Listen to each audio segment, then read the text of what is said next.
Sheikh Hasina president ছিল, প্রধানমন্ত্রী ছিল, উনি কি মুসলিম না হিন্দু? মুসলিম না। উনি অন্যায় করছে, ওনারে বের করে দিলে সমস্যা নাই, কিন্তু একজন হিন্দু অন্যায় করলে ওরা বের করে দিলে সমস্যা। আপনাদের সাইনবোর্ডটাই আগে হচ্ছে, সাইনবোর্ডটা পাল্টান। সাইনবোর্ডের মধ্যে লেখা আছে হিন্দু বৌদ্ধ খ্রিস্টান ঐক্য পরিষদ। কেন রে ভাই, আমরা কি দোষ করলাম? আমরা তোমাদের ভাই না? আমরা তোমাদের ভাই না? এটা হওয়ার দরকার ছিল হিন্দু বৌদ্ধ খ্রিস্টান মুসলিম ঐক্য পরিষদ, তাইলে হয়তো 18 কোটি ভাই ভাই গলায় মিলাইতাম। আপনি আমাদের সাইনবোর্ডের মধ্যেই মাইনাস করে দিলেন, আবার আয়া এখানে বলতেছেন সংখ্যালঘু। এখন তো সংখ্যালঘু তিনজন একসাথে হইয়া, আপনি তিনটে ধর্ম একসাথে হইয়া আপনি আমাকে মাইনাস করে দিলেন, মুসলিম মাইনাস করে দিলেন। এখন সংখ্যালঘু কে হইলো? এখানে এখানে যতজন আছে বেশিরভাগ লোকই আপনার প্রেসে কাজ করেন, এডুকেটেড পারসন। এর সিম্পল কোশ্চেন, আপনার সাইনবোর্ডটা দেখেন। এখন বাংলাদেশে স্বাধীনতা আছে, তার মানে আপনি যা খুশি বইলা যাবেন, যা খুশি বইলা যাবেন। এই স্বাধীনতার জন্য আমরা কষ্ট করি নাই, আমরা লড়াই করি নাই, হাজারটা ভিডিও নাই। কয়জন সংখ্যালঘুর উপরে নির্যাতন হয়েছে দেখেন তো? 100 জন, 1000 জন মুসলিমেরা বাইর করে দেওয়া হয়েছে, সবগুলো আওয়ামী লীগের এমপি মন্ত্রী। আমি নাম ধরে বলতে পারবো, ঠিক আছে? আমি যাইয়া 5 তারিখের পরে যে যাইয়া দুর্নীতি দমন কমিশনের চেয়ারম্যানের নামে মামলা করে দিলাম। ওই শালা আমার কুমিল্লায় ছিল, আমার বাড়ি কুমিল্লা, ওর বাড়ি কুমিল্লা। আমি যাইয়া ওর বিরুদ্ধে মামলা করে দিয়েছি। কেন মামলা করছি? আমি কি দেখছি ও কি হিন্দু না মুসলিম? ওটা তো দেখি নাই। দেখছি সে অন্যায় করছে, 11,000 লাখ কোটি টাকা আমার দেশ থেকে পাচার হয়েছে, এর জন্য সে দায়। ব্যাস, তার নামে মামলা করে দিচ্ছি। গতকালকে তারা দুদক কমিশন পদত্যাগ করছে, আপনারা জানেন। ব্যাস, খালাস। তো এখানে সংখ্যালঘু কি হলো? মানে মুখ দিয়েছে তো আল্লাহ, যা খুশি তা বললেই যাবেন, যা খুশি তা বললেই যাবেন। এতদিন তো বলতে পারেন নাই। ওই যে বিশ্বজিৎ, আচ্ছা ওই যে বিশ্বজিৎ তো সংখ্যালঘু ছিল।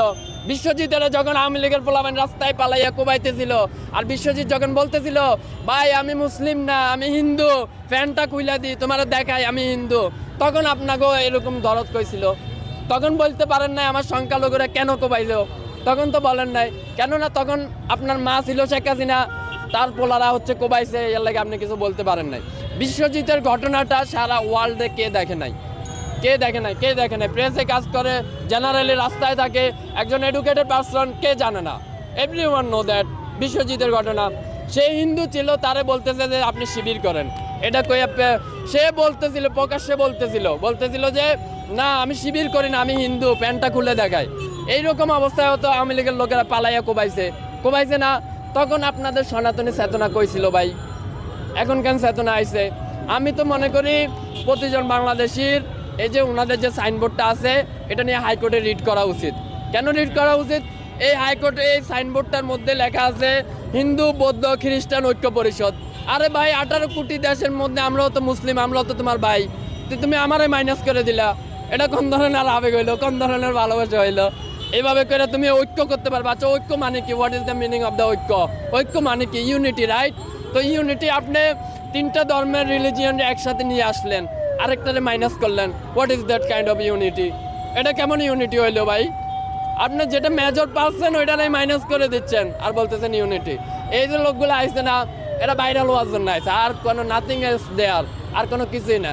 কিন্তু আমরা এইসব বালসাল বলি না। কেন বলি না? কেননা আমরা জুলাই থেকে আন্দোলন করে আসছি, প্রতিদিন আমরা রাস্তায় মরে গেছি। আমাদের ভাইরাল হওয়ার শখ নাই। কেন শখ নাই? কারণ আমরা মনে করি শালা 5 তারিখে তো মরে গেছি, আর বাল ভাইরাল হমো। ব্যাস, খালাস। এ আইসে 2টা কথা কইয়া হ্যান ত্যান এই সেই। যদি আমি ডাকসুতে কাজ করি, এই মহিলা যদি মহিলা না হইয়া যদি ছেলে হইতো, মেজাজ তো রক্তে উঠে যাইতেছিল, মন চাইতেছে দইটা একটা আসার মারি। তারপরও কন্ট্রোল করলাম, কিছু কইলাম না।